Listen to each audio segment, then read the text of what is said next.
So this is the way to the top of the bell tower.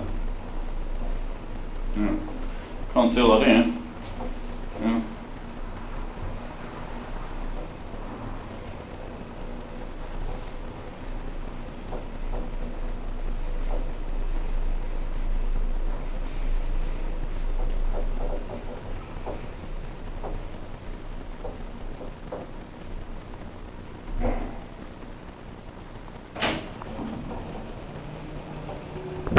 Oh, what a wonderful view.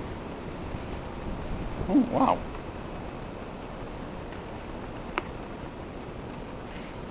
And we have, down there's the stadium.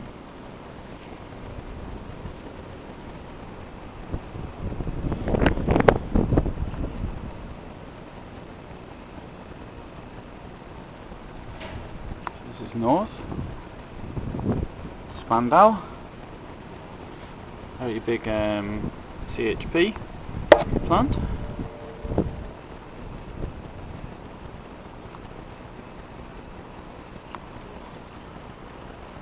And there's the Olympic field.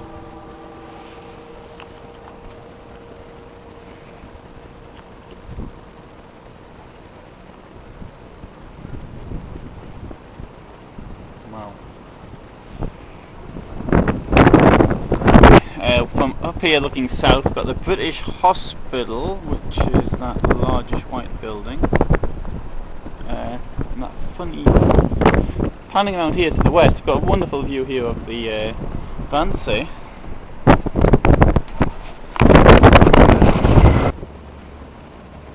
Sports fields associated with the Olympic Games.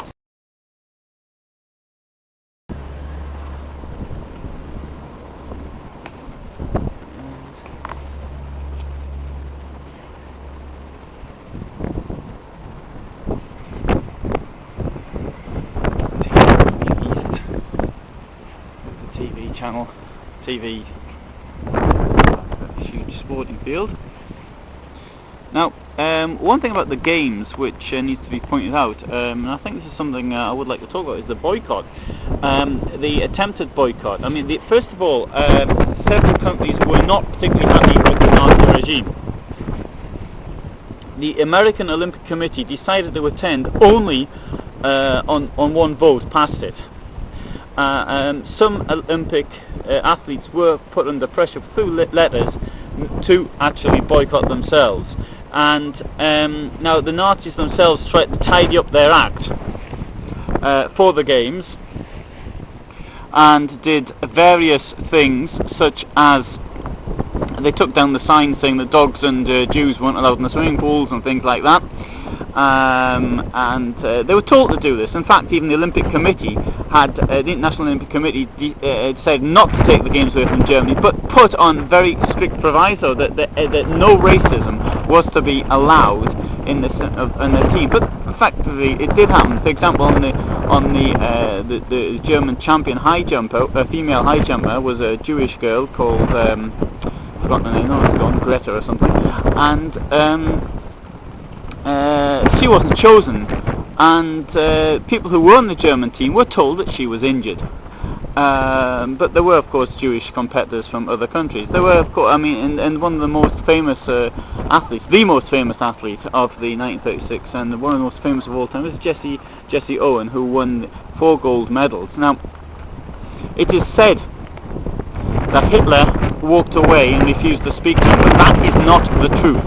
What really happened was this: on the first day, the Nazis put on a big propaganda display with all their winners and all the rest of it, and the International Olympic Committee ticked them off for it.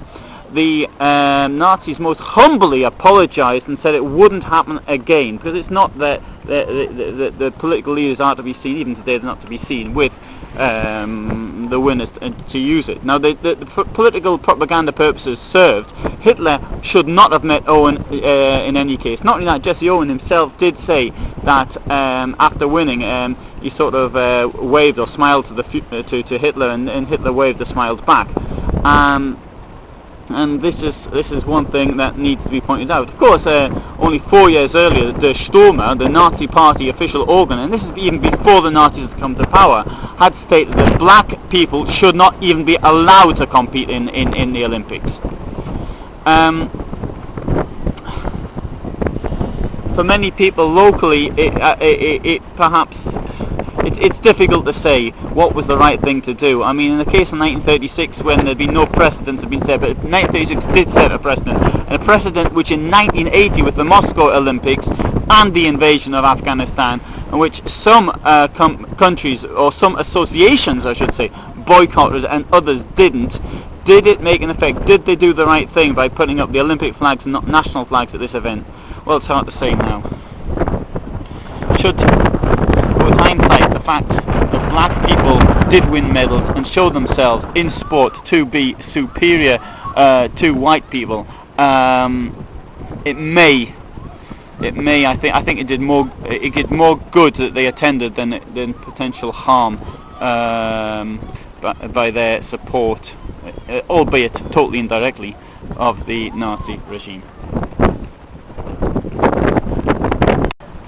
So it's the Olympic bell, Olympische Spiele 1936.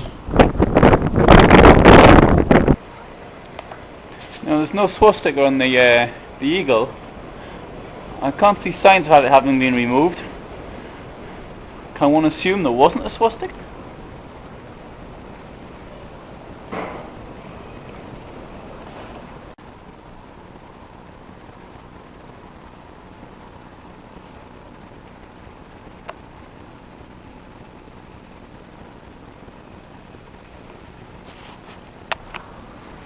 This is the Langemarkhalle, which is a sort of shrine to the dead of the First World War, but not in a way that we British would remember it as we remember dead people. This is the glorification of death and fighting for the country.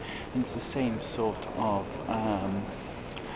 absurd ideology which encouraged units of Hitler Youth in late April 1945 to fight here against the Soviet army, which was trying to force a breakthrough here. The Soviet army coming from the west. This is once that Berlin had been surrounded. I've heard that as many as 5,000 were killed fighting in positions around here. After the war, this building here was damaged. Obviously during the war, it was partially rebuilt by and the quotes which are on the wall were either repaired or left as they are. The only thing that was added was the person who actually said it. Obviously in Germany they have a totally different attitude now towards this. That's from glorification of senseless death.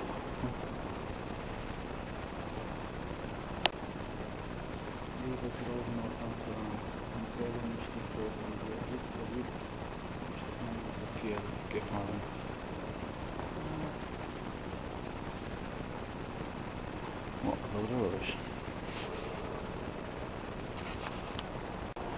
It can be seen the position of this hall here. I'm just turning the camera on, and you've got the Olympic field directly behind it. Hitler turned up here just before the game started with Blomberg to pay his respects. Blomberg was the war minister that the Nazis got rid of in 1938 by setting him up.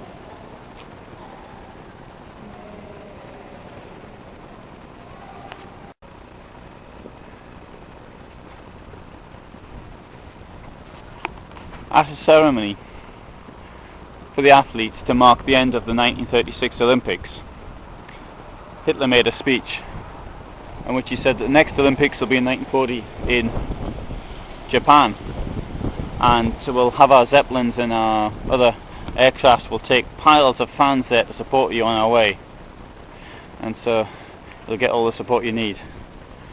But from 1944 onwards, every single Olympic Games will be held in Berlin. Once again, the Nazis get something totally wrong.